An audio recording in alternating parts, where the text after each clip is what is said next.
Hi friends, ఉద్యోగం లేదని బాధపడుతున్నారా? ఏజ్ ఎక్కువైపోయింది ఇంకా పెళ్లి కాలేదని బాధపడుతున్నారా? వ్యాపారంలో నష్టాలు వచ్చి వ్యాపార అభివృద్ధి కోసం ఎదురు చూస్తున్నారా? మీ పిల్లలు చదువులో వెనుకబడ్డారని బాధపడుతున్నారా? ఇంట్లో ఎప్పుడు ఏదో ఒక ఆరోగ్య సమస్యలా? పెళ్ళి అయి చాలా రోజులయ్యింది ఇంకా సంతానం కలగలేదని బాధపడుతున్నారా? విదేశాలకు వెళ్ళాలనుకుంటున్నారా? సొంతిల్లు ముచ్చట తీర్చుకోవాలనుకుంటున్నారా?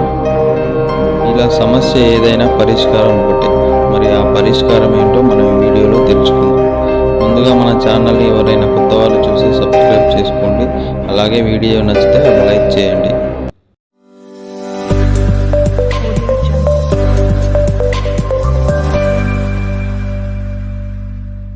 మత సామరస్యానికి ప్రతీకగా నిలిచే పండుగ, కోరికలు తీర్చే పండుగ. అదే నెల్లూరు జిల్లాలోని బారాషాహి దర్గా రొట్టెల పండుగ. జిల్లాలో ఎక్కడ చూసినా ఇప్పుడు ఇదే సందడి నడుస్తుంది. తెలుగు రాష్ట్రాల నుంచే కాక దేశ విదేశాల నుండి లక్షలాది మంది భక్తుల రాకతో నెల్లూరు జిల్లా కోలాహలంగా కనిపిస్తుంది.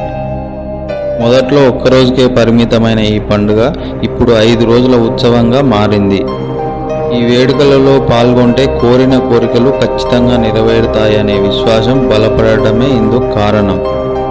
మొహరంతో ప్రారంభమయ్యే ఈ పండుగకు ఎంతో విశిష్టత ఉంది.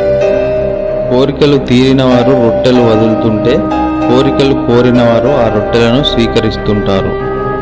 ఈ వేడుకలో కనిపించే ప్రధాన సాంప్రదాయం ఇదే.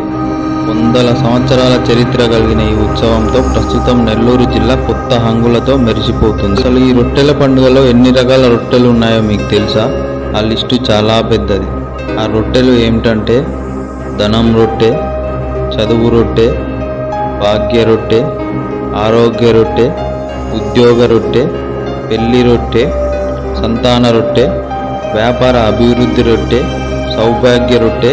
ఇలా చదువుకుంటూ పోతే చాలా ఉన్నాయి. ఇక్కడ మరో విశిష్టత ఏమిటంటే ఈ రొట్టెలను దర్గా వారు తయారు చేయరు, భక్తులే వీటిని తయారు చేసుకొచ్చి పంచుతుంటారు. ఉదాహరణకు గతంలో చదువు బాగా రావాలని రొట్టె తీసుకెళ్లిన వారు కోరిక తీరిన తర్వాత మళ్ళీ రొట్టెలు తెచ్చి ఇక్కడ పంచుతారు. చదువు బాగా రావాలని కోరుకునేవారు ఆ రొట్టెల కోసమే ఎదురు చూస్తుంటారు, వాటి కోసమే ఎగబడుతారు. అలా సక్సెస్ అయిన వారి నుండి రొట్టెలను తీసుకుంటే ఆ కోరిక తీరుతుందని, దేవుని అనుగ్రహం వారి మీద ఉంటుందని ప్రజలు విశ్వసిస్తుంటారు. ఈ విశ్వాసానికి సాక్ష్యం స్వర్ణాల చెరువులోని నీరే. ఆ నీటిని ఒకరిపై ఒకరు చల్లుకొని ఆ రొట్టెలను ఒకరి నుండి ఒకరు స్వీకరించడం ఆనవాయితీగా వస్తుంది. ఇప్పటికే ప్రభుత్వం ఈ పండుగను రాష్ట్ర పండుగగా ప్రకటించింది. అందుకు తగ్గట్టుగానే ఇప్పుడున్న ప్రభుత్వం ఈ పండుగ నిర్వహణకు 5 కోట్ల రూపాయల నిధులను మంజూరు చేసింది. దీంతో నిర్వాహకులు స్వర్ణాల చెరువును సకలవర్ణ శోభితంగా విద్యుత్ కాంతుల వెలుగుతో వెలిగిపోయేలా చేశారు. గత 2 ఏళ్లుగా కరోనా కారణంగా ఈ రొట్టెల పండుగ నిర్వహణ సాధ్యపడలేదు. దీంతో ఈసారి ప్రజలు భారీగా తరలి వస్తున్నారు. ఇక్కడ ఎవరికి ఎలాంటి రొట్టె కావాలన్నా దానికి ప్రత్యేకంగా ఒక ప్లాట్ఫామ్ ఉండటం విశేషం. చదువు రొట్టె, ఉద్యోగ రొట్టె, వ్యాపార రొట్టె అంటూ ప్రత్యేకంగా బోర్డులను ఏర్పాటు చేస్తారు. ఎవరికి ఏ రొట్టెలు కావాలో వారు ఆ బోర్డు దగ్గరికి వెళ్ళి ఆ రొట్టెలను స్వీకరిస్తారు. చూశారు కదా ఫ్రెండ్స్, ఈరోజు ఈ వీడియో. మీలో ఎంతమంది రొట్టెల పండుగకు అటెండ్ అయ్యారో మరియు మీరు ఏ రొట్టెను స్వీకరించారో కింద కామెంట్ చేయండి.